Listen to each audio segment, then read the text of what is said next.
Shalom teman-teman, selamat malam. Kembali berjumpa dengan saya pada malam hari ini untuk membaca firman Tuhan Yesus pada malam hari ini.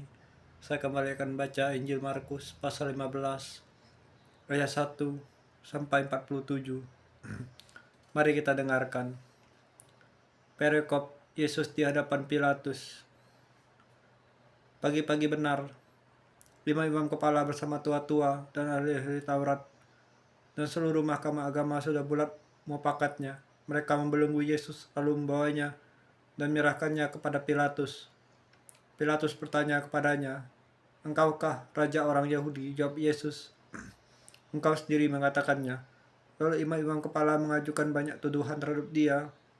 Pilatus bertanya pula kepadanya, katanya, "Tidakkah engkau memberi jawab? Lihatlah betapa banyak tuduhan mereka terhadap engkau." Tetapi Yesus sama sekali tidak menjawab lagi, sehingga Pilatus merasa heran. Telah menjadi kebiasaan untuk membebaskan satu orang hukuman pada tiap hari raya itu menurut permintaan orang banyak. Dan pada waktu itu adalah seorang bernama Barabas sedang dipenjarakan bersama beberapa orang pemberontak lainnya. Mereka telah melakukan pembunuhan dalam pemberontakan. Maka datanglah orang banyak dan minta supaya sekarang kebiasaan itu diikuti juga. Pilatus menjawab mereka dan bertanya, "Apakah kamu menghendaki supaya kubebaskan raja orang Yahudi ini?"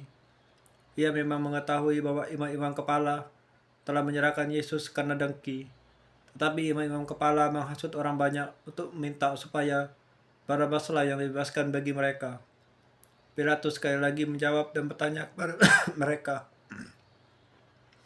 "Jika begitu, apakah yang harus kuperbuat dengan orang yang kamu sebut raja orang Yahudi ini?" Maka mereka berteriak lagi, katanya, "Salibkanlah dia." Lalu Pilatus berkata kepadanya, "Tapi kejahatannya apa yang telah dilakukannya?" Namun mereka makin keras berteriak, "Salibkanlah dia." Dan oleh karena Pilatus ingin memuaskan hati orang banyak, itu ia membebaskan Barabas lagi. Barabas bagi mereka, tetapi Yesus disesahnya, lalu diserahkannya untuk disalibkan. Perikop Yesus diolok-olok. Kemudian serdadu-serdadu membawa Yesus ke dalam istana, yaitu gedung pengadilan, dan memanggil seluruh pasukan berkumpul. Mereka mengenakan jubah ungu kepadanya, menganyam sebuah mahkota duri dan menaruh di atas kepalanya. Kemudian mereka mulai memberi hormat kepadanya, katanya, "Salam, hai raja orang Yahudi." Mereka memukul kepalanya dengan bulu dan meludahinya dan berlutut menyembahnya. Sesudah mengolok-olok dia, mereka menanggalkan jubah ungu itu daripadanya dan mengenakan pula pakaian kepadanya. Perikop Yesus disalibkan. Kemudian Yesus dibawa keluar untuk disalibkan. Pada waktu itu, lewat seorang bernama Simon, orang Kirenia, ayah Alexander dan Rufus, yang baru datang dari luar kota, dan orang itu mereka paksa untuk memikul salib Yesus. Mereka membawa Yesus ke tempat yang bernama Golgota, yang berarti tempat tengkorak. Lalu mereka memberi anggur bercampur mur kepadanya, tetapi ia menolaknya. Kemudian mereka menyalibkan dia, lalu membagi pakaiannya dengan membuang undi atasnya untuk menentukan bagian masing-masing.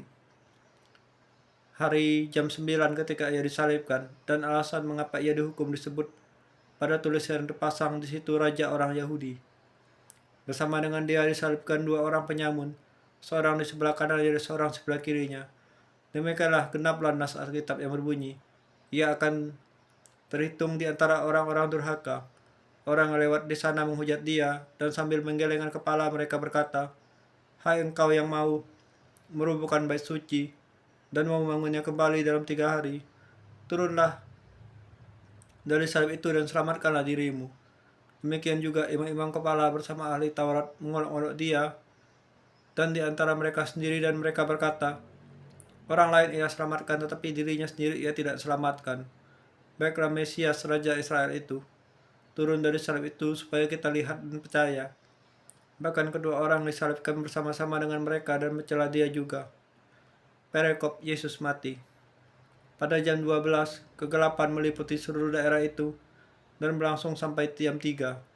Dan pada jam 3 berserulah Yesus dengan suara nyaring, "Eloi, Eloi, lama sabachthani," yang berarti, "Allahku, Allahku, mengapa engkau meninggalkan aku?" Mendengar itu beberapa orang yang berdiri di situ berkata, "Lihat, dia memanggil Elia." Maka datanglah seorang dengan bunga karang, mencelupkannya ke dalam anggur asam, lalu mencucuknya pada sebatang bulu dan memberi Yesus minum. Kita berkata, baiklah kita tunggu dan melihat apakah Elia datang untuk menurunkan dia. Lalu berserulah Yesus dengan suara nyaring dan menyerahkan nyawanya. Ketika itu tabir bait suci terbelah dua dari atas sampai bawah. Waktu kepala pasukan yang berdiri di hadapan dengan dia melihatnya mati, demikianlah ia berkata, sungguh orang ini adalah anak Allah. Dan juga beberapa perempuan yang melihat dia dari jauh, di antaranya Maria Magdalena, Maria ibu Yakobus muda, dan Yoses serta Salomo. Mereka semuanya telah mengikut Yesus dan melayani waktu ia di Galilea. Dan ada juga di situ banyak perempuan lain yang telah datang ke Yerusalem bersama-sama dengan Yesus. Perikop Yesus dikuburkan. Sementara itu, hari mulai malam dan hari itu adalah hari persiapan, yaitu hari menjelang Sabat. Karena itu Yusuf orang Arimatea, seorang anggota majelis besar yang terkemuka, yang juga menanti-nantikan kerajaan Allah, memberanikan diri menghadap Pilatus dan minta mayat Yesus. Pilatus heran waktu mendengar bahwa Yesus sudah mati. Maka ia memanggil kepala pasukan dan bertanya kepadanya, apakah Yesus sudah mati? Sesudah didengarnya keterangan dari kepala pasukan, ia berkenan memberikan mayat itu kepada Yusuf. Yusuf pun membeli kain lenan. Kemudian ia menurunkan mayat Yesus dari salib dan mengafaninya dengan kain lenan itu. Lalu ia membaringkan dia ke dalam kubur yang digali di dalam bukit batu. Kemudian digulingkannya sebuah batu ke pintu kubur itu. Maria Magdalena dan Maria ibu Yoses melihat di mana Yesus dibaringkan.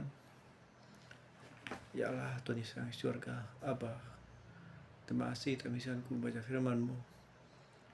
Hari ini ku baca firman-Mu Tuhan tentang penyaliban-Mu. Ya Allah, begitu besar kasih karunia-Mu untuk dosa kami. Dan karena darah-Mu Tuhan Yesus, kami bebaskan dari dosa kami dan terbelah tabir bait suci yang memisahkan kami dengan Tuhan. Terima kasih Bapa untuk pengorbanan-Mu, sehingga dengan kado kayu salib ditebus dosa kami. Ya Allah, Bapa yang surga, Tuhan Yesus, kuserahkan Tuhan segala pergumulanku, permasalahanku, kecewaan sakit hatiku. Biarlah Tuhan, kehendak mula mujizat mulai menyerahkan istriku. Aku tak tahu buat apa Tuhan Yesus. Aku tak tahu semulai bagaimana. Tuntunlah aku Tuhan untuk keluar dari masalahku, dari sakit di batin jiwaku ini. Dalam Bapa yang surga, Tuhan Yesus, aku berdoa. Amin.